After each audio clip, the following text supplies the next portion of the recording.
I think our final subject will be, unless something big does happen in the next couple of minutes, but I think we should end on this. And really, it's about someone who hasn't signed anything yet. It came out today in a tweet, it looks like from Lamar Jackson, that he got offered 3 years and 100 plus million. I had the exact tweet a moment ago how much money it was, but I've now since lost the tweet. But it was a 3-year contract worth 100 million plus. Had the non-exclusive franchise tag slapped on him by the Baltimore Ravens.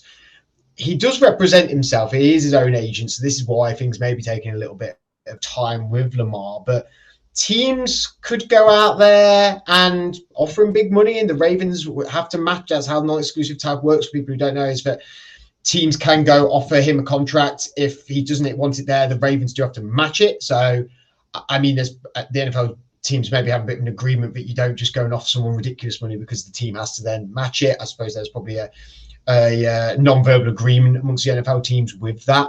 But how shocked are you, Andrew, with this Lamar Jackson saga? Because it feels like it's just going on and on. It feels like much like Rodgers with the Jets and the Packers. It feels like this Lamar Jackson with the Baltimore Ravens. It seems to be to and fro-ing at the cost of their GM.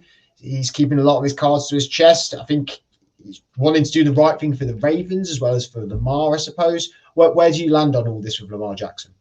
I honestly didn't see him still being there. As soon as the way it ended last year and him not coming back to the team or traveling with them, and obviously with the contract issues still then, I automatically thought he wasn't going to be back in the building and we wouldn't be sat here talking about him still being there. I thought he would have been traded. I thought he would have gone. I thought they would have looked in a different direction. Obviously, they got rid of Greg Roman. So I was like, well, they're obviously going to start wanting to throw the ball a bit more. They're changing what they're doing at the Ravens. So, yeah, I'm really shocked we're having the conversation. He's still there and could be playing for that team. I thought they'd move in a different direction or try something else. So, yeah, that's really shocked me for just from that standpoint. And where do you land on it, Adam? Because the guy's talented, right? I mean, they win. They win more with him in the team. They win a lot more with him in the team.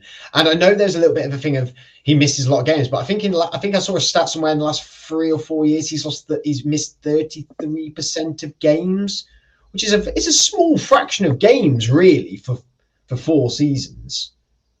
Well, I mean, he's stopping you from getting in the playoffs, though. So, I mean, certainly the last 2 years, he's missed 33% of games. I mean, if you're missing that many games and you're having to rely on a backup to get you through, I mean, it's a fairly decent chunk of games to miss. I mean, you know, it's going to stop you from not only potentially ending up in the playoffs, but it's going to stop you from getting a really high pick as well.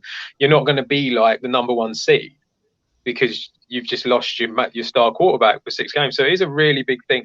I must admit, I'm a little surprised he's still there. I thought that, but he can't do anything at the moment, can he? Because he doesn't have an agent, so he's not allowed to actually negotiate with anyone until tomorrow afternoon, I think it is. So maybe something will happen after that. I think he will just carry on. He will keep going and going. I think you've got a good chance if he ends up staying there, he doesn't play.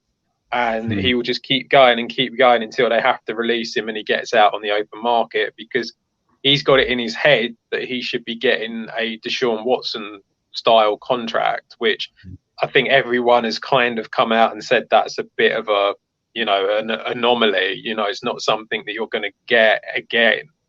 But that seems to be what he wants, and he wants something like that. So, yeah, I mean, we'll have to see. It might take a bit longer with him if anything does happen, but I think there is a good chance that he doesn't play if he stays. That contract with Deshaun Watson's been completely restructured already, hasn't it? Yeah. So.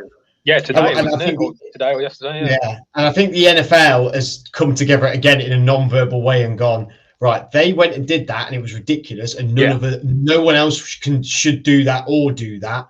We need to stand together here and we'll reset the quarterback market ourselves. Well, they haven't done that, but they have done that, if you know what I mean. So,